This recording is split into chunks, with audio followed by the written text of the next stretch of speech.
Napilitan po na mamulaklak. Pansin nyo? Ang liliit. Oh. Kahit tagulan, mapapabulaklak natin. Alam mo, nilagyan ko lang yan ng ng triple 14. Inisishare ko sa inyo ngayon kung paano yung ginawa kong paglalagay. At kung paano yung ginawa ko dito, kaya napilitang mamulaklak. Di ba nung isang video ko, hindi itong nakaraan, yung isa pa. Nag-video ko sa inyo, walang kabulak-bulaklak itong mga bougainvillea ko. Sabi ko sa inyo, mga 20 days, mag-umpisa isang mamulaklak. Kasi, kinabukasan, nag-abono na ako, pero hindi ko matansya ngayon, wala pa yata 20 days. Nilagyan ko siya ng triple 14. Ang ginawa ko lang, ganito. Ito isa, oh. Nakita nyo ito, oh. Nagsipamulaklak, oh. Walang kabulak-bulaklak ito. Medyo tinrim ko lang ng konti. Hindi ko pa masyado na-trim. Dapat tanggalin pa ito mga ito. Diba? Nakita nyo na-trim siya. Pero pag nag-usbong siya ng ganyan, no? Bulaklak na. Ilagyan ko lang ng triple 14 yan. Puro na triple 14. Pero dapat tanggalin ito. Nag-trim kasi ako. Ayan, no? Mga bagong trim. Napapansin nyo, pag nag-usbong na ganyan, ayan, no? Nag-usbong na ganyan. Magsisipamulaklak. Ayan, no? Ayan. Ay, mga usbong, mapansin nyo, di ba? Kahit yung mga iba ko dyan, ganyan, nag-usbong. Pero, kasi naapurahan lang ako, hindi ko natanggal itong mga ito. Dapat, pagka mas maganda pa sana kung tatanggalin natin, itong yung mga pinagbulaklakan dati. Gulat kayo, ano? Yung isang video ko, mapansin nyo isang video ko dati, wala talagang kabulak-bulaklak ito. Kasi nga, napabayaan ko. Kaya sabi ko nga kahit na tagulan, magagawa natin ng paraan na mapabulaklak. Basta alam lang natin ang gagawin.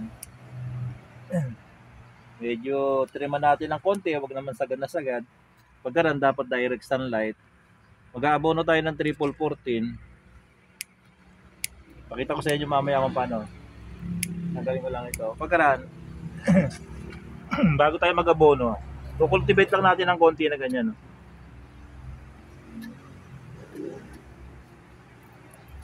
Kasi pagka yung tagulan masyado, nabababat sa tubig pagka hindi natin i-cultivate ng konti. Hindi nagtutuloy-tuloy yung tubig sa baba. Dapat i-cultivate natin ng konti. Siyempre, dadamuhan na natin. Nakita nyo ito. Ang dami niya sumibol na maliliit na bulaklak. Oh. Ang dami. Puro maliliit. Panay bago lang yan. Ang dami. Minsan pa lang natin nabunuhan yan. Pero kapag ganito na excuse. Pagka ganito na maulan, siyempre, pwede tayong mag-abono uli. Pag may kukunti na bulaklak ganyan. Kasi yung abono natin, pag nilagay natin dyan, pag tagulan masyado, mabilis mawala yung abono kasi sumasama sa tubig. Kaya kung pwede, pagka inabunuhan natin ngayon, 15 days, pwede na naman natin abonuhan, pero konti-konti na lang. Ito, i-cultivate ko muna ito bago natin abonuhan. Yan. Cultivate lang natin ng konti. Ito na naman yung yung mapakarami kong mamulaklak na napakarami mamulaklak ito eh. Yung tricolor ko. Makita nyo ito, mga 1 week pa. O 2 weeks yan. Punong-puno na yan. Mapapansin nyo yan talaga.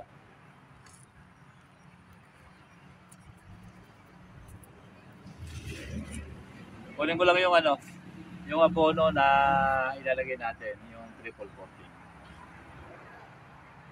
Ito yung nilagay natin na na abono. Ito yung triple 14, complete ito.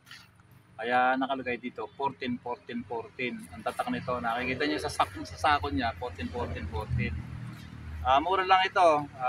Mga wala pang 30 pesos ang 1 kilo. Yung 1 kilo napakatagal niyo nang gamitin. Yung mga hindi pa nakagamit dito, yung klase ng yung mga triple 14, may mabibili kayo na ganito, sobrang brown, merong medyo brown, merong white din. Pero pare-parehas lang sila. Nagkakaiba lang sila sa mga kulay pero pare-pare sila na complete fertilizer. Kasi pagka nakalagay yung 14, 14, 14, pare-parehas lang na ano yan. Na ibig sabihin, pare-parehas lang yung kanilang sustansya. Di ba? Ngayon, ito, sabi ko nga, mga 15 days na siguro ito eh. Pwede na natin lagyan pero konti na lang. Ganyan lang. Kasi ito, isang kutsara yung nilagay ko dito eh. Siyempre, sa kadalasan ng ulan, tumatapon din. Kaya lalagyan natin ng kalahati na lang. Ganyan lang oh. Kalahati na lang. Papaikot lang natin dito sa gilid niya. Huwag tayo maglalagay dito sa puno. Kasi pagka sa puno, tatamaan yung ugat niya. Maaari na pag hindi natin nadiligan ng maganda, malalaglag yung bulaklak niya o kaya yung mga dahon niya. Dito lang tayo sa gilid. Kakalat lang natin na ganyan. No? Dito sa gilid lang. Tama-tama pagka ginambol natin, yung nag-cultivate tayo ng konti, tama-tama na lagyan. Kasi buhaghag yung lupa niya. Dito lalagyan ko pa ng kalahati ulit. Yung kalahati ganyan lang.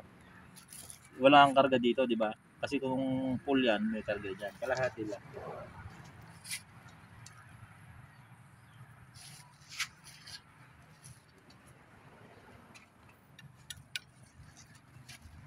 Ganun lang po.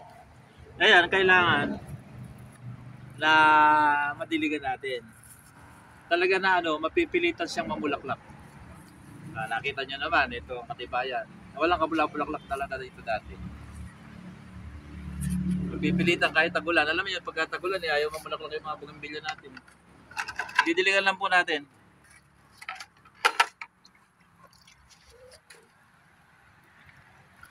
Ganyan-ganyan lang natin.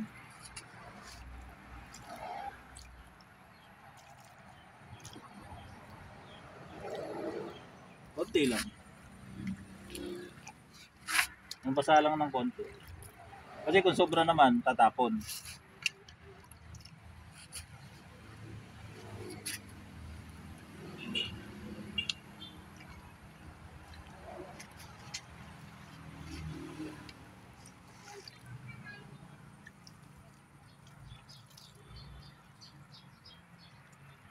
Pasin nyo, sinasahod ko ng kamay ko kasi pag hindi sinahod natin, buo-buo na bumabagsak. Sasahurin lang natin ang kamay natin. Wala kasi yung pandilig ko na isa.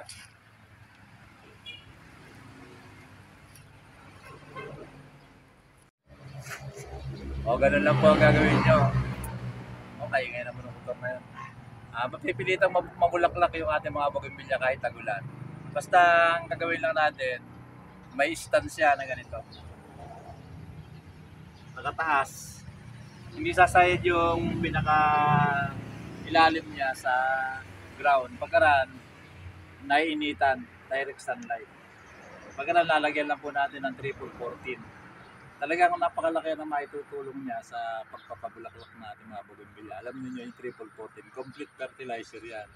Yan, ginagamit sa pampabunga ng mga halaman, yung mga palay na yan. O kahit anong fruit trees, pwede natin lagyan lahat ng mga nabubunga. Talong, okra, ganyan. Pwede natin lagyan ng mga abono. Kahit saan pwedeng gamitin. Basta magbubulaklak siya o mamubunga. Kung kailangan natin bulaklak, mamumulaklak siya. Kung kailangan natin bunga, siyempre pagka nagbunga, mamumulaklak muna yan. Bago magbunga, di ba? Gaya ng mga okra, talong, kalabasa, pakwan, lahat ng mga ganyan. Ginagamit po yan triple 40. Karamihan sa mga pakwan na ganyan, nilulusaw muna nila, nilalagay nila doon sa puno. Kaya malapit sa puno. Hanggang dito na lang at maraming salamat sa patuloy na panonood nyo ng mga video ko. Shoutout po sa inyong lahat. Mama Irene, Ma'am Milagros Lot,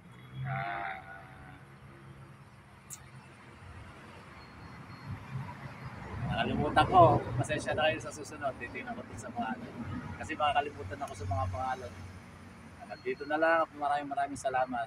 Yung mga pagbuhan pa lang, sana pag nagustuhan yung video ko ito, please like, share, subscribe. Pakihit yung notification bell para maging updated kayo sa mga susunod ko video. Bye-bye.